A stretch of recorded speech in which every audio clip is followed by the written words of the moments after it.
अस्सलाम वालेकुम my YouTube family, कैसे हैं आप सब। मैं उम्मीद करती हूँ कि आप सब ठीक ठाक होंगे। मैं भी बिल्कुल ठीक ठाक हूँ। आज मैं फिर से हाज़िर हूँ अपने एक नए व्लॉग के साथ। तो चलिए आज का व्लॉग स्टार्ट करते हैं। सबसे पहले तो मैं एक्सक्यूज़ करती हूँ आप सबसे कि इस दफ़ा मेरा व्लॉग थोड़ा सा लेट हो गया। मुझे काफ़ी दिन से काफ़ी सारे मैसेजेस आ रहे थे इंस्टाग्राम पे भी, और मुझे मेरे यूट्यूब पे भी मुझे मैसेजेस आ रहे थे कि आप किधर गायब हो गई, आपका व्लॉग क्यों नहीं आ रहा, आपकी ग्रॉसरी वाली वीडियो के बाद अभी तक आपका व्लॉग क्यों नहीं आ रहा। तो शायद आप नाराज़ हो गई हैं। मैं आप लोगों से बिल्कुल भी नाराज़ नहीं हूँ, बल्कि मैं आप सबसे थैंक यू करना चाहूँगी, क्योंकि आप लोगों ने मुझे बहुत ज़्यादा मोटिवेट किया, मुझे इतनी हौसला अफजाई दी, और इसके अलावा आप लोगों ने मेरी नीयत को समझा कि मेरी नीयत कभी भी बुरी नहीं हो सकती। और दूसरी बात ये कि आप लोगों ने मुझे इतनी ज़्यादा दुआएं दी और मुझे इतना ज़्यादा सपोर्ट किया। बस मेरी नेचर कुछ इस तरह से है ना कि मैं बहुत ज़्यादा सेंसिटिव हूँ। मेरे से कभी कोई ऊंची आवाज़ में भी बात कर लेना तो मैं रोने बैठ जाती हूँ। मसलन कि आप देसी लफ्ज़ों में कह लेना कि मैं बहुत रोन कुन्नी हूँ। मेरे हस्बैंड भी अगर मुझसे गुस्से में बात करें ना तो मैं उनकी शक्ल देखती रहती हूँ और साथ साथ में रोती रहती हूँ कि आपने मेरे से गुस्से में क्यों बात की थी। बस आपकी आप ही की नेचर ना कुछ इस तरह से है। तो आप लोगों ने बिल्कुल भी परेशान नहीं होना, मैं आप लोगों से बिल्कुल भी नाराज़ नहीं हूँ। अच्छा जी, आज का जो मेरा व्लॉग था ना, मैंने रात से बनाना स्टार्ट किया था। रात को जब हम लोग खाना वगैरह खा के फ़ारग हो गए ना, तो यहाँ पे अब मैं किचन की सफाई करने लगी थी। मुझे 2-3 दिन पहले, यानी कि 2-3 व्लॉग्स पहले भी ना, मुझे किसी ने कहा था कि आप अपने व्लॉग्स में ना थोड़ा बहुत क्लीनिंग का भी बताया करें, क्योंकि हम खाली रेसिपीज़ देख के ना बोर हो जाते हैं। तो मैंने सोचा कि चलो आज आपके साथ ना अपना किचन क्लीनिंग का थोड़ा सा रूटीन शेयर कर देती हूँ कि मैं रात के टाइम पे जब खाना वगैरह खा के फ़ारग होती हूँ ना, तो उसके बाद मैं अपना किचन नीट एंड क्लीन कर लेती हूँ। आज वैसे भी सारा दिन मैंने कुकिंग वगैरह तो कुछ भी किया नहीं था, तो बस मैंने सोचा कि चलो आज आपके साथ अपना किचन क्लीनिंग की थोड़ी सी रूटीन शेयर कर देती हूँ। आज मेरे साथ कुछ ऐसा हुआ कि आज मैं बहुत ज़्यादा बिज़ी थी। एक मैंने बहुत ज़रूरी काम करना था, बल्कि 2-3 दिन हो गए हैं मैं बस अपने उस काम में बिज़ी थी। तो मैं आपको आगे चलकर बताती हूँ कि मैंने ऐसा कौन सा ज़रूरी काम करना था जिसमें मैं इतनी ज़्यादा बिज़ी थी। तो आज फिर ऐसा हुआ कि मैं सुबह जब किचन वगैरह साफ़ करके फ़ारिग हो गई ना, तो फिर अम्मी मुझे कहने लगी कि तुम जाओ जाके अपना काम करो, तो आज की जो कुकिंग है ना मैं ख़ुद कर लेती हूँ। तो आज फिर अम्मी बेचारी ने सुबह आलू और गोभी भी बनाई, और शाम को फिर अम्मी ने कीमे वाले चावल बनाए। तो 2 टाइम की जो आज कुकिंग थी ना, मेरी सास अम्मी ने की। तो बस आज सारा दिन मैं अपने कामों में बिज़ी रही। तो फिर आज मेरा यानी कि कुकिंग से रिलेटेड तो कोई व्लॉग बन नहीं सका। तो मैंने सोचा कि चलो आज आपके साथ ना किचन क्लीनिंग की रूटीन शेयर कर देती हूँ। मेरी रोज़ाना की यही रूटीन होती है कि जब हम लोग खाना वगैरह खा के फ़ारिग होते हैं ना, तो उसके बाद फिर मैं अपना किचन नीट एंड क्लीन कर लेती हूँ, क्योंकि मैं कभी भी अपना किचन गंदा रख कर नहीं जाती। रात में ही अपना चूल्हा वगैरह साफ़ कर लेती हूँ, काउंटर वगैरह साफ़ कर लेती हूँ। फिर उसके बाद जितने भी बर्तन वगैरह होते हैं ना, मैं सारे धोकर जाती हूँ। वैसे भी हमारे बड़े कहते होते हैं कि किचन में जो बर्तन होते हैं ना, वो कभी भी गंदे रख कर नहीं सोने चाहिए, क्योंकि इस तरह घर में बरकत नहीं पड़ती, रिस्क में बरकत नहीं पड़ती। तो आप हमेशा अपना किचन रात को ही नीट एंड क्लीन कर कर सोया करें, और बर्तन वगैरह वॉश कर कर सोया करें। इस तरह घर में रिस्क में बरकत पड़ती है। तो वैसे भी जब हम सुबह उठते हैं ना, किचन में आते हैं नाश्ता वगैरह बनाने के लिए, तो जब हमें किचन गंदा मिले ना, तो इतनी ज़्यादा तबीयत ख़राब होती है ना, सुबह सुबह बंदे का मूड ख़राब हो जाता है। तो मैं तो हमेशा रात को अपने बर्तन वगैरह धो कर जाती हूँ, अपना किचन वगैरह सारा नीट एंड क्लीन कर कर जाती हूँ। और जो मेरे छोटे छोटे से काम एक्स्ट्रा पड़े होते हैं, जो पेंडिंग पड़े होते हैं सारे दिन के, मेरी कोशिश होती है कि मैं वो भी सारे छोटे छोटे से काम निपटा कर ना फिर एक ही दफ़ा अपने कमरे में जाऊँ, ताकि सुबह मुझे ये काम ना करने पड़े। सुबह जब मैं बच्चों का नाश्ता बनाने के लिए आती हूँ, जब बच्चों को स्कूल भेजने के लिए आती हूँ, तो उस टाइम पे फिर मेरा ये थोड़ा बहुत काम होता है कि रात को जो मैंने बर्तन धोकर रखे होते हैं ना, वो वाले मैंने सिर्फ संभालने होते हैं। तो क्योंकि इस टाइम पे तो मेरे पास इतना टाइम नहीं होता, जो बर्तन मैं धो के जाती हूँ ना, वो मैं इस बास्केट में रखती जाती हूँ। तो ये पूरी रात फिर इस बास्केट में ही पड़े रहते हैं, और जब पूरी रात ये बास्केट में पड़े रहते हैं ना, तो फिर ये सही तरह से ड्राई हो जाते हैं। फिर सुबह जब मैं नीचे आती हूँ, इन्हें पहले लगा के, तो फिर अपना बाकी का काम स्टार्ट कर लेती हूँ। अब यहाँ पे मैं चीनी वाले जार में चीनी डालने लगी थी, इसको मैंने रिफ़िल करना था। तो सुबह के टाइम पे मुझे ये काम करना पड़ना था, तो फिर मैंने सोचा कि चलो रात को सोने से पहले ही ये अपना काम निपटा लेती हूँ। अच्छा, जब मैंने जार में चीनी डाल ली ना, तो फिर उसके बाद मेरे ये जहन में नहीं रहा कि पत्ती वाला जार भी बिल्कुल खाली हुआ हुआ था, बिल्कुल थोड़ी सी रह गई थी उसके अंदर। बस पता नहीं क्या मेरे दिमाग में चल रहा था और बस मैं अपने ध्यान काम करती चली जा रही थी।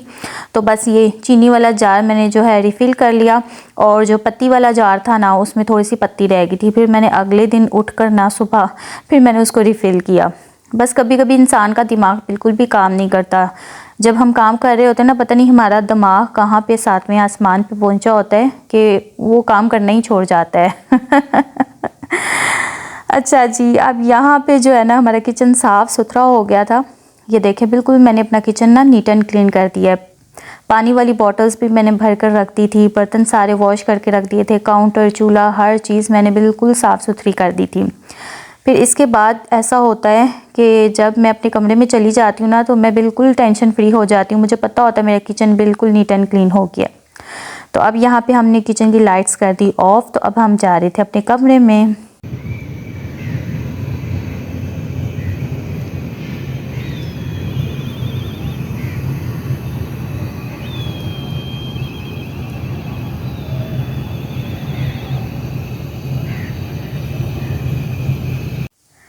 अच्छा जी, अब मैंने अपना बाकी का व्लॉग सुबह से बनाना स्टार्ट किया। यहाँ पे सुबह नाश्ते का टाइम था, मैं नाश्ता बनाने लगी थी।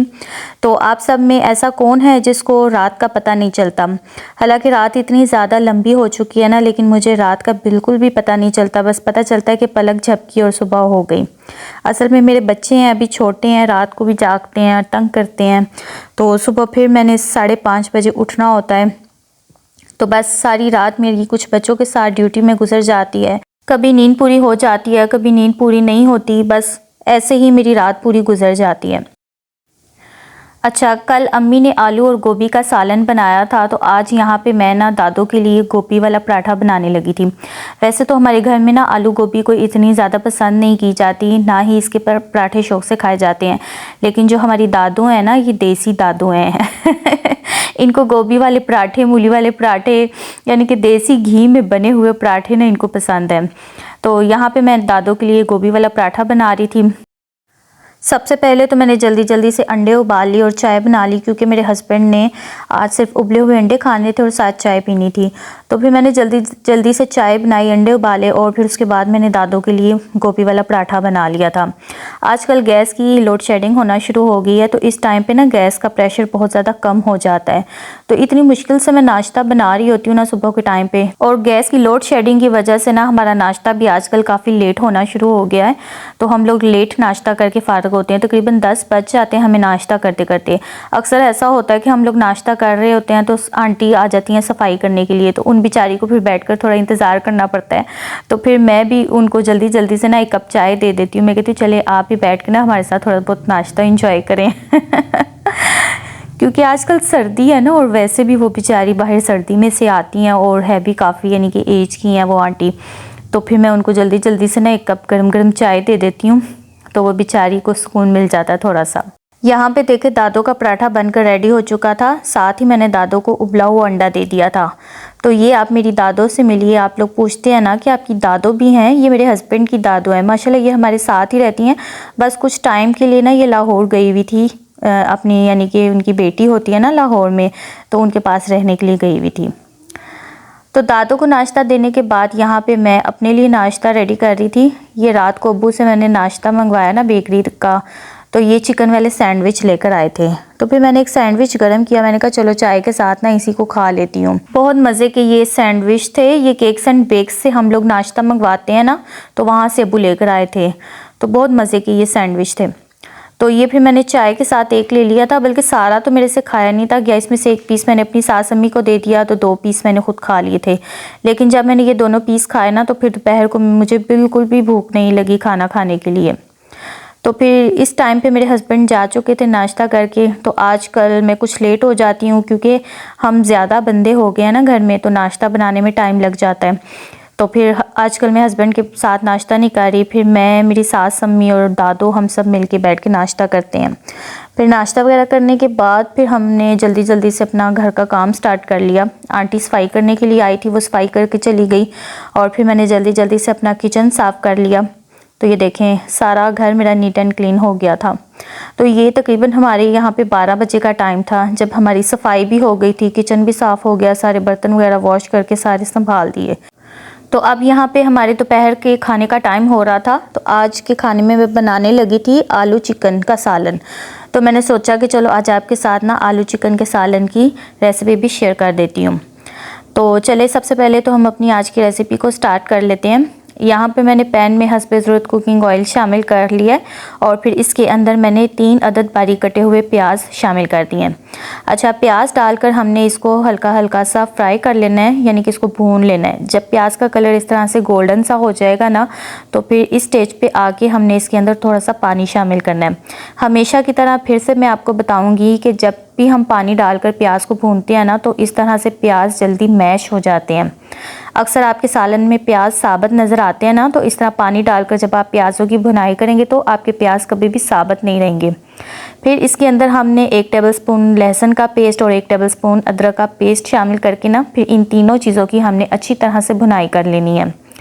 जब प्याज, लहसुन और अदरक सही तरह से भुना जाएगा तो फिर इसके अंदर हमने चिकन शामिल कर देना है। ये मेरे पास तकरीबन था 3 पाव के बराबर चिकन होगा जो मैंने इसमें शामिल किया है। चिकन को मैंने अच्छी तरह से धो लिया था और फिर इसके बाद हमने चिकन को सही तरह से भून लेना है।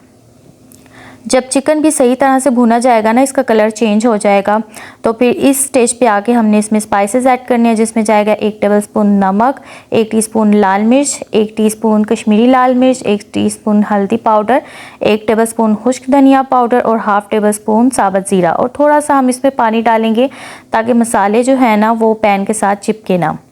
अच्छा, इसमें मैंने कश्मीरी लाल मिर्च जो डाली है ना, वो सिर्फ कलर देने के लिए डाली है। इसमें कोई टेस्ट वगैरह तो होता नहीं है, लेकिन इससे कलर बहुत अच्छा आता है। फिर ये सारी चीज़ें डालकर जब हमने चिकन की अच्छी तरह से भुनाई करनी है ना, तो फिर उसके बाद हमने इसके अंदर 3 अदद टमाटरों की प्यूरी शामिल करनी है। आपको तो पता हो जाना चाहिए ना कि आपकी आपी हमेशा से टमाटर की प्यूरी शामिल करती है, तो आप जो है इसमें साबुत टमाटर भी डाल सकते हैं, लेकिन मैं अपनी टाइम की थोड़ी सी बचत करती हूँ ना। प्यूरी डालने से ऐसा होता है कि मसाला बड़ा अच्छा सा भुना जाता है और मसाले में ना साबुत टमाटर नज़र नहीं आते, तो बड़ा अच्छा सा ना हमारा फिर आलू चिकन की जो ग्रेवी है ना बड़ी अच्छी सी बन जाती है। फिर जब चिकन सही तरीके से भुना जाएगा ना, तो फिर इसके अंदर हमने अपने हिसाब से आलू शामिल कर देने हैं। आलू डालकर फिर हमने इसको अच्छी तरह से भून लेना है। जब ये सारी चीज़ें भुनी जाएंगी ना, तो फिर सालन अपना ऑयल छोड़ देगा। तो फिर उसके बाद हमने इसमें अपने हिसाब से पानी शामिल कर देना है, जितनी हमें ग्रेवी चाहिए। हमारे घर में शोरबा थोड़ा पतला पसंद किया जाता है, इसलिए मैं इसमें थोड़ा सा पानी ज़्यादा शामिल कर रही हूँ। तो आपने हमेशा अपने हिसाब से ही इसमें पानी शामिल करना है। पानी डालने के बाद फिर हमने इसको सही तरीके से मिक्स कर लेना है और फिर हमने इसको कवर करके रख देना है और इसको हमने बिल्कुल हल्की सी आंच पे पका लेना है। बिल्कुल हम ना इसको दम पे पकाएंगे और तब तक हम इसको पकाएंगे जब तक इसमें मौजूद जो आलू हैं और चिकन है वो सही तरीके से गल जाए। जब ये दोनों चीज़ें सही तरीके से गल जाएगी ना, तो फिर इसके बाद हमने इसके अंदर 1 टीस्पून भरकर गरम मसाला शामिल करना है और फिर अपने हिसाब से हम इसमें थोड़ी सी कसूरी मेथी भी शामिल करेंगे। कसूरी मेथी का एक तो शोरबे में बहुत अच्छा सा टेस्ट भी आता है और इसकी खुशबू बड़ी मज़े की लगती है। और साथ ही हम इसके अंदर ना थोड़ा सा सब्ज़ धनिया शामिल कर लेंगे। ये सारी चीज़ें शामिल करके हमने इसको अच्छे तरीके से मिक्स करना है। जब आप ये सारी चीज़ें शामिल करेंगे ना, तो एकदम से सालन अपना ऑयल छोड़ देगा और सालन के ऊपर सारी तरी आ जाएगी। तो ये फिर बेहतरीन सा हमारा आलू और चिकन का सालन बनकर तैयार हो जाएगा। तो मैं आपको सर्व कर दिखाती हूँ। इतने मज़े का ये मेरा आलू और चिकन का सालन बना था ना। तो हमारे घर में तो ऐसा होता है कि इसके साथ ना हम लोग चावल उबाल लेते हैं। चावलों के साथ आलू और चिकन के सालन का बहुत मज़ा आता है। तो ये देखें मेरे सालन की फ़ाइनल लुक। तो आप भी एक दफ़ा मेरी रेसिपी से बनाकर ज़रूर ट्राई करना, इंशाल्लाह आपको ये बहुत पसंद आएगा। चलें जी, अब टाइम आ चुका था कि मैं आपको बताऊं कि आपकी आपी इतने दिनों से व्लॉग क्यों नहीं थी डाल रही। आपकी आपी 3-4 दिन से इतनी ज़्यादा बिज़ी थी ना कि मुझे व्लॉग बनाने का बिल्कुल भी टाइम नहीं था मिल रहा। असल में मेरे पास पार्टी मेकअप्स आए हुए थे। हमारे यहाँ नेबर्स में एक फ़ैमिली है, तो वो हमेशा मेरे से ही ना तैयार होने के लिए आते हैं। तो आपकी आपी ने माशाल्लाह से ब्यूटिशियन का भी कोर्स किया हुआ है। मैंने माशाल्लाह से तकरीबन 2 साल लगाए हैं ब्यूटिशियन के कोर्स में। मेरे पास इनका डिप्लोमा भी है। तो आगे से ये हुआ कि मैं बाकायदा से अपना ये बिज़नेस नहीं कर सकी, लेकिन घर पे अगर कोई आ जाता है ना, तो मैं उसको रेडी कर देती हूँ। तो घर बैठ के ना मैं अपने हुनर का पूरा फ़ायदा उठा लेती हूँ। आपकी आपी बिल्कुल फ़ारिग बैठने वाला बंदा नहीं है। तो यहाँ पे इनका मैंने आइज़ का मेकअप किया, तो सारा तो मैं आपके साथ शेयर नहीं कर सकी, क्योंकि फिर अगर मैं सारा शेयर करती ना तो अच्छा भी नहीं लगता, हर किसी की अपनी प्राइवेसी होती है। बस थोड़े थोड़े इससे मैंने क्लिप शूट कर लिए कि चलो आपके साथ ना शेयर कर लूँगी और साथ में अपने व्लॉग में भी डाल लूँगी। तो बस आजकल आपको पता है दिन इतना ज़्यादा छोटा है कि घर के कामों के साथ साथ ना ये जो काम होते हैं ना ये फिर एक्स्ट्रा हो जाते हैं, और जब इन कामों को खोल कर बैठ जाओ ना तो फिर ये काम जल्दी जल्दी से ख़त्म नहीं होते। और मैं अकेली करने वाली होती हूँ सारे काम, हेयर स्टाइलिंग भी मैंने खुद ही करनी होती है, मेकअप वगैरह मैंने सारा खुद करना होता है। तो इस काम में ना काफ़ी ज़्यादा टाइम लग जाता है और मेरी हेल्प करने के लिए भी कोई भी नहीं है। मैंने तकरीबन 6-7 साल पहले ब्यूटिशियन का कोर्स किया था। उसके बाद मुझे बहुत ज़्यादा शौक़ था कि मैं अपना पार्लर बनाऊंगी, और मैंने यानी कि एक अपना माइंड भी बनाया हुआ था कि मैं पार्लर बनाऊंगी। लेकिन बच्चों की वजह से मैं इस चीज़ को आगे ग्रो नहीं कर सकी, क्योंकि मैं घर से बाहर तो जा नहीं सकती थी। तो घर पर रहकर जो काम मैं कर सकती हूँ ना, बस मैं वही कोशिश करती हूँ कि मैं कर लूँ। मुझे शादी से पहले ही ब्यूटिशियन के कोर्स का बहुत ज़्यादा शौक़ था, लेकिन उस टाइम पे मैं कोर्स नहीं कर सकी क्योंकि मेरी बहुत कम एज में शादी हो गई थी। तो शादी से पहले तो मैं ये कर नहीं सकी। लेकिन ये है कि शादी के बाद मैंने अपना ये शौक़ पूरा किया। मैंने अपने हस्बैंड की परमिशन से मैंने ये कोर्स किया। मेरे हस्बैंड माशाल्लाह बहुत अच्छे हैं। मेरे हस्बैंड ने मुझे हर मोड़ पे, हर मौके पे मेरा बहुत ज़्यादा साथ दिया, मुझे बहुत ज़्यादा सपोर्ट किया। तो आज आपकी आपी जो कुछ भी है ना अपने हस्बैंड की वजह से है। तो मेरे हस्बैंड हर काम में मेरा बहुत साथ देते हैं और मुझे मोटिवेट करते हैं। तो फिर शादी के बाद ये है कि मेरे 2 बच्चे थे, दुआ भी थी और सुभान भी था। तो 2 बच्चों के बाद मैंने अपना ये ब्यूटिशियन का कोर्स किया।